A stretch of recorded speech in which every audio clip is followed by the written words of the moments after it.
Hola, ¿qué tal? Bienvenidos nuevamente a este espacio en UATV, en donde a lo largo de esta serie de programas estaremos abordando temas de la fotografía y, por supuesto, el conocimiento y experiencia que todos y cada uno de nuestros invitados nos comparten. En esta ocasión tendremos un gran invitado, un gran artista de la lente que sin duda nos ha regalado eventos y ha cubierto momentos importantes de la historia y de momentos que sin duda esto va a ser una plática excelente. Así que bienvenidos y sin más preámbulos, comenzamos.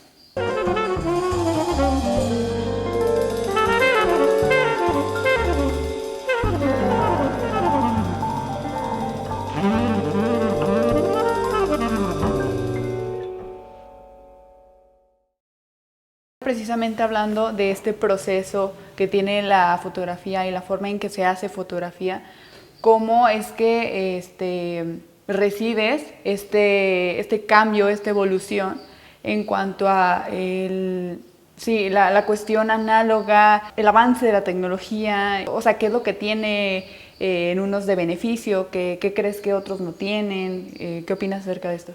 Un fotógrafo que daba clases o tal vez lo siga haciendo, en una universidad en Estados Unidos. Era un ciclo, llegaba para verano, daba su clase y el siguiente año regresaba otra vez, y así, ¿no? Entonces, de repente un día llega y se da cuenta que los alumnos, para esto él no llegaba a dar fotografía básica, él ya daba un poco de fotografía avanzada. Y se da cuenta que los alumnos ya no tenían clases de fotografía análoga. Entonces, en ese momento, se levanta y les dice: jóvenes, lo siento, pero yo no les puedo dar mi clase. Y va con la dirección y les dice: lo siento mucho, yo no les puedo dar la clase a sus alumnos porque no estudiaron fotografía análoga. Muy drástico, probablemente. Extrema la decisión, tal vez. Necesaria también. ¿Por qué? Todo lo que tenemos de la fotografía digital surgió de la fotografía análoga. O sea, no crearon una nueva fotografía, evolucionaron la fotografía análoga a la fotografía digital. Y ese aprendizaje que se dio, que tuvimos la fortuna de aprender fotografía de manera análoga, se pierde cuando entras directamente a la foto digital. El concepto de velocidad, de abertura y de ISO son más vagos en las personas que llegan directamente a la foto digital y no a la fotografía análoga, ¿sí? Entonces, comprenderlos es un poco más difícil. Yo lo he vivido con mis hijos, que ellos ya le entraron directamente a la fotografía digital, pero aunque uno de ellos en la prepa tomó clases de fotografía y tomó fotografía análoga, y ahí entendió más el concepto, ¿sí? Entonces, bueno, de entrada hay estas lagunas. La otra es que como las cámaras ya son una computadora que piensan casi por sí solas, ¿sí? Pero no, porque siempre el que está detrás de la cámara es el que manda, pero te dan mucha posibilidad de hacer fotos, y muy buenas fotos, si tú tienes un ojo más o menos educado o intuitivo para generar estéticamente cosas interesantes, sin tener mucho conocimiento de la técnica fotográfica. Pero ¿qué pasa? Esa persona que eventualmente logra una buena foto, y que esa foto se logró por las características de la cámara, el día de mañana, si la quieres repetir, no va a ser fácil. ¿Por qué? Porque no supo cuáles fueron los elementos que se dieron en ese momento para que surgiera esa fotografía. Entonces, ahí hay otra laguna. Entonces, creo yo que los que les guste la fotografía, que les lata, que vean en su futuro estar haciendo fotografía de cualquiera, desde familiar, pero de una manera más comprometida que el simple snapshot, que volteen a ver la fotografía análoga y que traten de hacer eventualmente algo de fotografía análoga, o bien adquieran una cámara, hay una nueva generación de cámaras digitales, esto no termina de evolucionar, entonces hay marcas de cámaras fotográficas que vieron ahí un nicho de mercado y nos están dando cámaras digitales con el look de las cámaras análogas. Y entonces te dan la posibilidad de aprender foto como nosotros aprendimos, solo que en lugar de estar sensibilizando un pedazo de acetato con plata, con haluros de plata, estás sensibilizando un elemento electrónico con fotones que va a registrar la luz. Te hago, por ejemplo, esta similitud. Esta es una cámara análoga, esta es una cámara digital. Si las ves desde arriba, son más o menos similares, ¿sí? Tienes tu dial para la velocidad, tu obturador, y acá tienes tus aberturas, igual que las tienes acá en el lente. Entonces, la experiencia de tomar fotos con una cámara análoga y una digital son muy similares. La diferencia estriba en que aquí puedo ver yo en la pantalla, ¿sí?, la foto que yo acabo de tomar en este momento. Entonces, por ejemplo... Sí, la otra ya hasta que... Aquí yo ya puedo ver la fotografía que acabo de tomar en este momento, pero si yo te tomo una fotografía con esta cámara, esta foto no la puedo ver ahorita. Esta foto que yo acabo de tomar, que está plasmada en una película que registró la luz que había en este momento, se ha convertido en una imagen latente, ¿sí? O sea, esa imagen latente ya está ahí, pero esa imagen latente no se va a convertir en una imagen real hasta que revelemos la película, ¿sí? Y lo mismo sucede cuando vas ya con el negativo que revelaste y que convertiste esa imagen latente que ahí estuvo. Por ejemplo, yo he estado acomodando últimamente mi archivo y demás, y me he encontrado 2 o 3 rollos que ya están tomados, porque cada quien tiene una especie como de claves para hacer tu manera de trabajar. Entonces yo todos los rollos, porque llegué a cometer el error de tomar una fotografía, acabarme un rollo, guardarlo y después volverlo a usar y empalmar las imágenes. Y me llegó a pasar, y entonces para que no te pase, dices, ¿cómo le puedo hacer? Una es pues que enrolles la película y que ya no salga nada del carrete, entonces ya sabes que si hay película allá adentro es porque ya la tomaste. Yo lo que hacía era que le doblaba la punta de la película, inclusive a veces le ponía una etiqueta con la fecha cuando yo había tomado esas fotos. Entonces me encontré unos rollos que ya están tomados, que no recuerdo qué tomé, pero ahí tienen más de 20 años, hay una imagen latente. Hay un proyecto ahorita en Estados Unidos, liderado por una fotógrafa, que está padrísimo el proyecto porque te dicen, ¿tienes un rollo en tu casa que lo tomaste y no lo has revelado? Envíanoslo. Te lo vamos a revelar, te lo vamos a digitalizar, te lo vamos a enviar a tu casa, nosotros no vamos a ver las imágenes, o sea, eventualmente el único que las ve es el que va a operar el aparato para digitalizarlas, te las vamos a enviar a tu casa y no te vamos a cobrar nada. El único compromiso es que de lo que viste selecciones 1, 2 o 3 imágenes de las que más te gusten, de eso que no te acuerdas que tenías, y nos las compartas con nosotros, porque están haciendo un banco de imágenes latentes que no se habían revelado.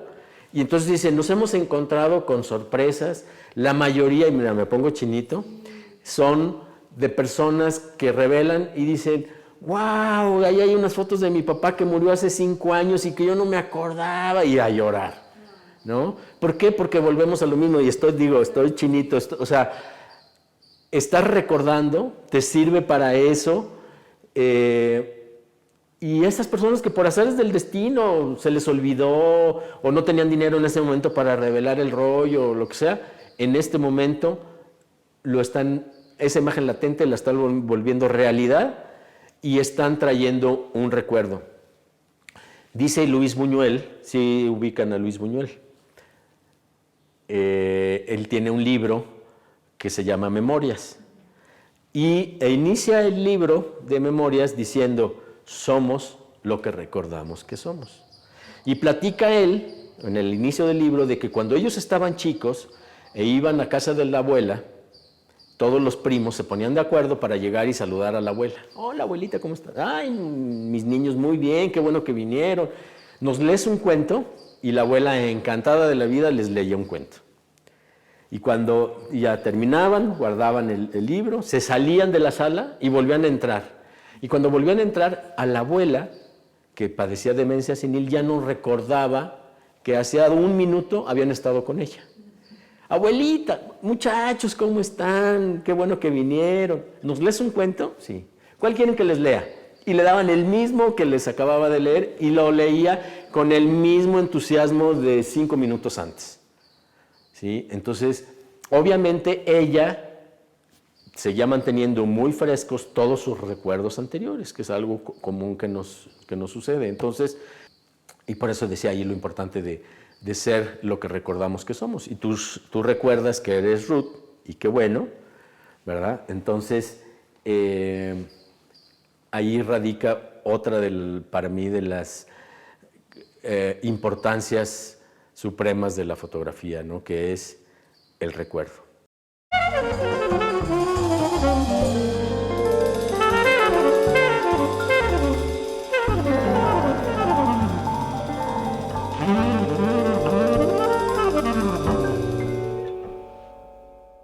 Fernando, ¿qué Sí, consejo? hasta hoy en la mañana todavía. Sí, Fernando. ¿Qué consejo le darías a un colega joven que apenas está iniciando su profesión? La fotografía es extraordinaria. Yo agradezco a la vida, a Dios, que esto es lo que me haya gustado. Uno, pues que les apasione, pero que realmente les apasione, porque la fotografía no es para medias tintas, o sea, que realmente desayunes, comes, cenes y sueñes fotografía. Uno. Dos, hay que aprender la técnica. Vas a aprender el funcionamiento de la cámara y va a ser un poco como el aprender a manejar o el aprender a andar en bicicleta o el aprender a subir las escaleras. Una vez que lo aprendes, ya no se te olvida.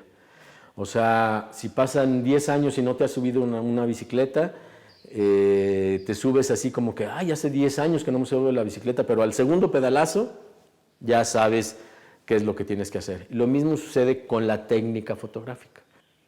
Pero lo más importante, yo creo, es el aprender sobre fotografía. Y no solamente sobre fotografía. Hay que leer, hay que estudiar historia del arte, porque están muy ligadas la historia del arte y la fotografía. Hay que leer sobre semiología de la imagen. Hay un libro muy bueno que está en inglés, pero creo que también está traducido al español, de Susan Sontag, en paz descanse, que es On Photography, sobre fotografía. Ella es una de las más importantes semiólogas de la imagen y entonces es un muy buen libro al que hay que recurrir. Me desvío un poquito para hacerles este comentario. Yo he dado clase en diferentes ocasiones. He dado clase en la Universidad Autónoma de Aguascalientes y le daba clases a alumnos de la universidad, alumnos de diseño de la universidad. En alguna ocasión, no desde el principio, pero además de decirles que no olvidaran su futuro, una de las cosas que comencé a hacer el primer día de clases es que llegaba y les entregaba yo un pequeño cuestionario con 11 preguntas.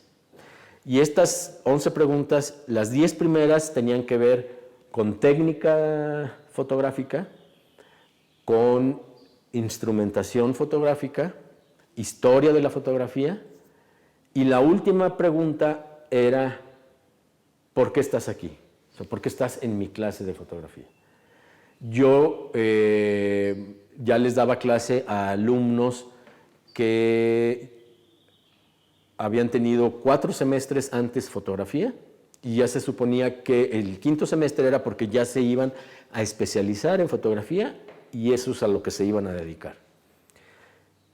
Y en la mayoría de las ocasiones me dejaban en blanco las primeras 10 preguntas porque no las sabían y la única que me respondían vagamente era la 11ª pregunta. Decía, entonces, ¿para qué decidiste hacer la especialidad de fotografía si todo esto que se supone que ya lo debiste haber aprendido no lo sabes? Y no eran preguntas difíciles, eran preguntas realmente sencillas, no eran preguntas con el afán de voy a evidenciar que no sabes, no, al contrario, lo único que era para mí tratar de saber en dónde estaba yo parado frente a estos alumnos. Entonces, bueno, vas a dedicarte a la fotografía, ¿te gusta la fotografía? Pues apasionate, investiga, lee. Antes, bueno, mis ahorros se iban en esto, en libros, o sea, yo, pues, oye, vamos al cine, no. Si iba al cine, perdía comprarme una revista de foto o un libro, o sea, ¿por qué? Porque siempre ha habido un hambre de estarme documentando. El último, ahora en la pandemia, compré este libro de una fotógrafa, Inge Morat, extraordinaria fotógrafa, y además muy accesible, lo compré en línea, me encantó. Entonces, pues hay que documentarnos y bueno, además de investigar y de ver la obra de otros fotógrafos como punto de partida, no como imitación para producir nuestro trabajo, también hay que dedicarle un ratito a la parte técnica. Por ejemplo, está este libro que es la enciclopedia focal de la fotografía. Hay mucha técnica. Aquí hablamos de física, cosas nada sencillas, pero que a veces no porque te las aprendas, no porque sepas hacer una ecuación, sino porque tengas el conocimiento de dónde viene lo que estás haciendo. Por ejemplo, los f-stops de las aberturas no es un capricho, están calculados logarítmicamente. Entonces, eso te da una idea para saber que cuando tú abres o cierras, cuánta luz estás dejando pasar, o si le subes a la velocidad o le bajas a la velocidad, sepas cuánto estás. Y bueno, parte de eso está aquí. Por ejemplo, esto empecé yo a leerlo, son libros sobre fotografía digital. Llegó el momento en el que no le entré de inmediato a la foto digital, dejé que madurara un poquito la técnica, y cuando ya sentí yo que más o menos, y estamos hablando de que la primer cámara que yo me compré pues, tendría fotografías de 2, 3 megapíxeles, cuando mucho, pero empecé yo a escuchar de los archivos RAW. Y dije, ¿y eso qué es? Y empecé a escuchar del JPG y empecé a escuchar del TIFF y entonces pues a investigar, pero todavía no se desarrollaba el internet como se desarrolla ahora. Poco a poco empezabas a encontrar algo de información, entonces busqué libros y empecé a leer. Entonces ya supe yo que el JPG era un archivo con compresión, con destrucción, y que eso era lo que yo no quería. Encontré que el TIFF era un archivo que guardaba al 100% de la información, y que encontré que el RAW era el equivalente a mi negativo pero de manera digital. De hecho, muchos le llaman al RAW DNG, Digital Negative, algo más, no me acuerdo ahorita, pero es tu negativo digital. Pero cuando yo llego al RAW, yo empecé a preguntar a los fotógrafos que yo conocía y nadie me decía, pues no sé cómo manejarlo. Entonces me puse a investigar, compré libros que me sirvieron a mí para entender cómo funcionaba el RAW, qué necesitaba yo saber para poderlo editar y tener un buen resultado. Fue un cambio muy drástico. Los fotógrafos le debemos mucho a Steve Jobs. ¿Se ubica quién es Steve Jobs, del creador de las computadoras Apple? Porque él tenía muchos fotógrafos, amigos, tenía amistad con muchos fotógrafos y se empieza a dar cuenta que nos pasábamos horas editando las fotografías. Mi hijo, el mayor, en algún momento llegó un día a las 2 de la mañana, llega y me dice, papá, duérmete, es que estoy editando esto, pero es que ¿cómo? Pues es que tomabas las fotos y luego tenías que editarlas y te sentabas muchas horas detrás de la computadora. Y entonces Steve Jobs dice, no colaboré para la fotografía digital y creé herramientas para su edición con la idea de que los fotógrafos estén sentados detrás de la computadora todo el tiempo. Porque si eso pasa, ya no van a tomar fotos. No, a mí lo que me interesa es facilitarles. Y los programas de edición como el Lightroom, Aperture en su momento, que fue de Apple, pero ya lo desecharon, o el Capture One actualmente, son programas que nos ayudan. Y fue mucho gracias a Steve Jobs, que mandó gente a todo el mundo a encuestar fotógrafos para ver qué era lo que se tenía que hacer, para ayudarnos a nosotros, para que las ediciones fueran más rápido. Regresando a los consejos de qué hacer, bueno, pues aparte de la técnica, que ya les hablaba un poquito, empaparte, ¿no? sobre fotógrafos. En mi caso, en esta búsqueda constante de ejemplos a seguir, llegué con este señor, André Kertész, que es un fotógrafo extraordinario. Inclusive Henri Cartier-Bresson, que para muchos es más conocido que Kertész, lo tenía como su ejemplo, ¿sí? En alguna entrevista que le hicieron a Cartier-Bresson, él habla de que su inspiración fue André Kertész. Y hay muchas publicaciones. Esta colección para mí es extraordinaria, Kertész on Kertész, porque es él hablando de su trabajo.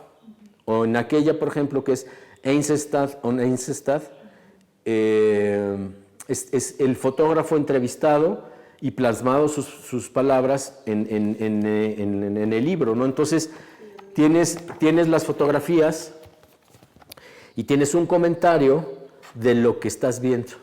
Y te está hablando por qué lo hizo, cómo lo hizo, qué lo motivó a tomar las fotografías. Y entonces, este fotógrafo era pero tan bueno, que cuando llegó, él viajó por cuestiones de la guerra, llegó el momento en el que muchos emigraron a Estados Unidos, y cuando llega a Estados Unidos, él llega con su portafolio bajo el brazo y va a la revista Life. Y entonces, él salió total y absolutamente frustrado de su entrevista en la revista Life. Porque el editor de la revista Life le dice, tus fotografías son tan buenas que no las podemos publicar. Y entonces dice, ahora resulta que por ser tan bueno no me aceptan. Este es un fotógrafo extraordinario también. ¿Por qué me identifico tanto con Eugene Smith, con Kertész? Porque en el caso, por ejemplo, de Eugene Smith, él es el padre de lo que se le llama el ensayo fotográfico, que es contar historias con fotografías. Entonces, si te fijas en parte de lo que he venido yo diciendo es recordar, compartir, contar la historia, ¿sí? Contarla verdaderamente. Entonces, él se convierte en el padre del ensayo fotográfico y con fotografías, en la revista Life, cuenta muchas historias. Le toca a él insistió mucho en cubrir la Segunda Guerra, y entonces lo mandan en un portaaviones, pero él no le tocaba ir al campo de batalla y él quería ir al campo de batalla. Entonces finalmente lo logra, toma esta fotografía, pedazos y huesos, algo así, ¿no? Que es por lo que vuela en el aire, ¿no? Y fue portada del Time. Y poco después, en otra explosión, le caen esquirlas en la cara. Todos los que están en estos momentos traen morfina en su uniforme. Él traía uniforme de militar.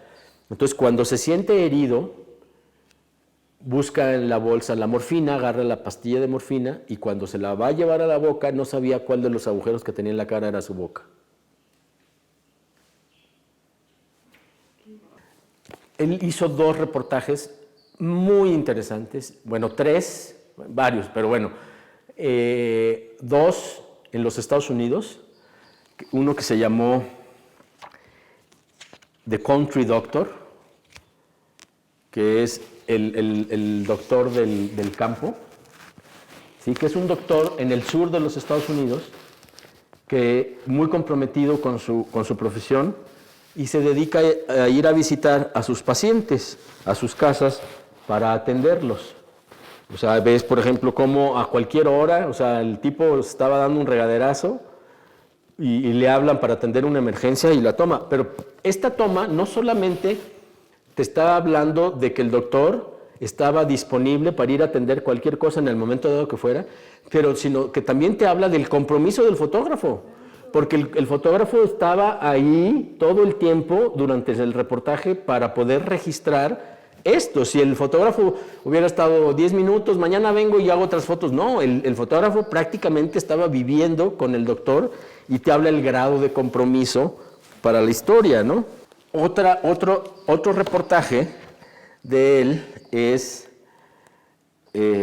uno que era la comadrona o algo así, sería, que es The Nurse Wife. Pero la característica, también es en el sur de los Estados Unidos, pero aquí la característica es que ella es negra y se dedica a atender partos en el sur de los Estados Unidos. Entonces, estos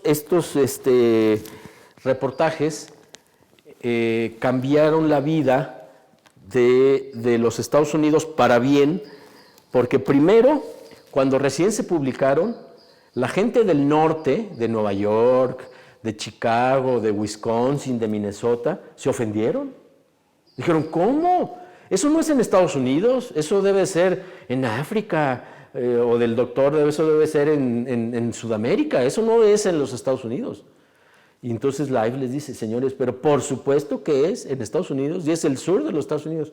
Entonces la gente decía, es que no es posible que tengamos nosotros esa pobreza.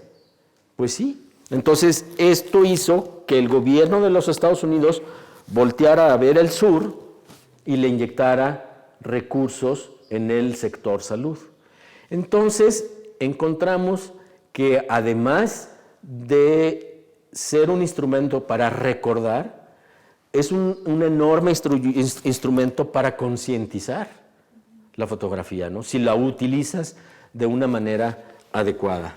Entonces, y estos reportajes, ve esta foto, es hermosísima, ¿sí? O sea, es una sinfonía esta fotografía, es hermosa, ¿sí? De cómo el milagro de la vida asombra a quien sea, ¿no?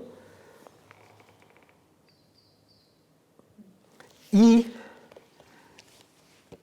uno de sus reportajes cúlmenes es, y hay una película ahorita que está, creo que está en Netflix, aunque no sé si en Netflix en México, que es sobre Minamata. Resulta que en la ciudad de Minamata, en Japón, estaban naciendo los niños con deformaciones por la contaminación por aluminio en el agua. Y entonces él va a hacer este reportaje y empiezan a publicarse fotografías de esta contaminación en Estados Unidos, y los dueños de las fábricas se molestan mucho porque los empiezan a atacar por esta cuestión. Entonces iba a haber una manifestación de las mamás de los niños que estaban naciendo deformes, y dan la instrucción los dueños de las fábricas para que golpeen a Eugene Smith. Pero no solamente eso, sino que además de golpearlo, le traten de destrozar las manos. ¿Por qué? Porque si te destrozo las manos ya no vas a poder cargar una cámara fotográfica. Entonces, aquí está, por ejemplo, cómo él tiene el testimonio de que están vertiendo los residuos de estas fábricas de aluminio a los ríos, de los cuales después ellos bebían agua y después pescaban, consumían el pescado, y entonces tenían malformaciones. Sí, es que estaba dando a conocer la verdad. Claro. Y no les gustaba a ellos. Ahora, Eugene Smith no solamente era apasionado de la verdad, sino que quería que esa verdad fuese dicha de una manera artística y épica, profesional. Entonces logra esta fotografía, que tal vez ustedes ya la hayan visto, que es el baño de Tomoko, que también es épica esta fotografía. O sea, esta es una de las fotografías que también han cambiado el mundo. Finalmente no les dejó otra a las autoridades en Japón que poner manos en el asunto y obligar a los dueños de las fábricas a poner aparatos para que lo que se vertiera ya no fuera contaminante. De aluminio, que además la contaminación por aluminio es residual, o sea, ese entra a tu cuerpo y ya no lo eliminas con nada. Es otra de las beneficios y características de la fotografía. Prácticamente todo es el acervo e historia que una fotografía nos puede llegar a transmitir, lo que nos puede llegar a decir, lo que ahorita mencionaba de, ok, esta fotografía, esto es lo que me plasma, pero ver más allá de lo que el fotógrafo está en este momento haciendo, y eso para mí se me hace que vale oro, y hay que disfrutar y sobre todo agradecer lo que la fotografía puede llegar a realizar, conciencia, o sea, conciencia en temas. Entonces eso para mí es muy importante, y agradezco infinitamente también que nos cuente, o sea, estas recomendaciones del libro, que yo creo que para todos los que van a ver van a ser muy útiles. Entonces, ¿algo más que quieras añadir, que quieras agregar para todos los que nos están viendo y para que nos recuerden? No, pues que si les gusta, que se adentren en la fotografía, van a encontrar un mundo maravilloso, más allá de las marcas de equipos, que todas son buenas. Lo importante es quién está detrás de la cámara. Entonces, pues, que se apasionen y pues van a encontrar un mundo muy, muy, muy padre, muy interesante, muy bonito, y que finalmente hagan lo que hagan, va a tener un enorme valor, porque es un registro. Y para muestra tenemos a este fotógrafo francés, que es Jacques-Henri Lartigue, que es también otro gran admirado por mí. Él a los 7 años, su papá le regaló una cámara fotográfica. Él era un aristócrata francés. Entonces, él se dedicó a fotografiar su entorno. Entonces, gracias a él, tenemos un registro de cómo vivía la aristocracia en Francia a principios del siglo pasado. Pues obviamente, cuál era la moda, ¿sí?, de la aristocracia en ese momento. ¿Por qué? Porque él tenía esta herramienta y tuvo, pues, él era un apasionado del automovilismo. Entonces, gracias a que él se apasionó tanto con la foto y le gustó, registró todo esto, pues ahora no solamente son testimonios fotográficos importantes, sino también históricos de cómo vivía la aristocracia en aquella época. Y además también fue un precursor, porque, por ejemplo, él creó las primeras imágenes panorámicas. Él adaptó una cámara de doble lente para que tuviera un solo lente y hacer estas imágenes panorámicas que no solamente las usó de manera horizontal, sino que de manera vertical, como en este caso, y entonces creó cosas súper interesantes. Dicen, ¿qué fotografió? Pues tienes N mil cosas desde tu alrededor hasta el mundo. Ahora es tan fácil, o sea, los jóvenes que ya está estudiando en Tokio, que ya está estudiando en Johannesburgo, que se fue a Melbourne, bueno, pues fotografiar todo lo que te encuentres, registrarlo, que el día de mañana tendrá valor actual y el día de mañana tendrá más valor todavía, y sobre todo porque va a tener el punto de vista particular de cada quien. ¿En dónde te podemos encontrar en redes sociales? Me pueden encontrar en mi página web, que es fernandofrancofotografo.com, y ahí van a ver algunas de mis imágenes, y en Instagram como fernando.franco.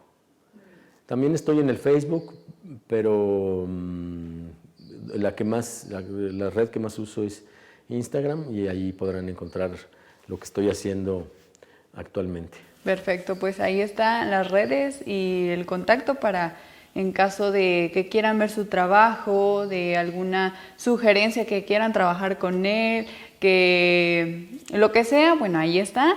Y ya hemos llegado al final de esta entrevista, de esta plática, y la verdad que ha estado fenomenal, ha sido muy rica esta plática, y te agradecemos nuevamente. Gracias por compartirnos de tu experiencia, de tu historia, de tu conocimiento, y pues que llegue a las nuevas generaciones también, y todos esos consejos que nos estás dando, pues aplicarlos nosotros, y pues sin más, muchísimas gracias.